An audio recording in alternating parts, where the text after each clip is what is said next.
Well, I go for a run most mornings, and when I come back, I get in the bath, and that's when I do most of my reading. And indeed, parenthetically, about a decade ago, I was reading a book on dictionary making, and there was a footnote which alerted me to the existence of an extraordinary man called W.C. Minor, who was penned up in a lunatic asylum in Broadmoor in England, and from where he made an enormous contribution to the making of the Oxford English Dictionary.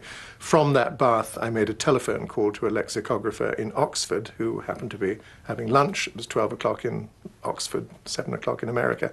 And that telephone call led me to write a book which I think at the last count has sold, 2.5 million copies in America. So reading in the bath is enormously important to me. So on my bathside table in Massachusetts at the moment, I have, first of all, an extraordinary new Australian book called The Tall Man by Chloe Hooper. And this is a story of a savage beating to death of an Aboriginal man called Cameron Doomadgee, quite recently, on an island called Palm Island off the coast of Queensland.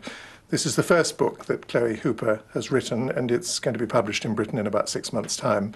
And it's an extraordinary revelation of the life and indeed death of Aboriginal people in Australia. Secondly, and largely, and these two books are because I'm writing a new book about the Atlantic Ocean, and I'm very interested in the Atlantic generally.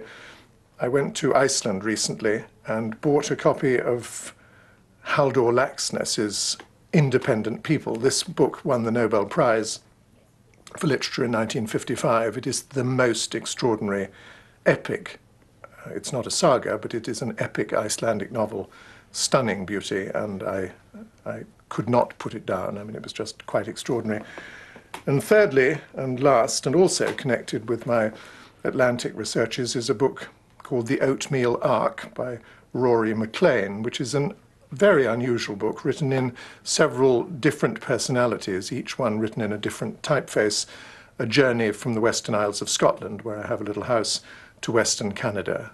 So these, Rory MacLean, Halldór Laxness, and Chloe Hooper, are the three books that I keep beside my bath.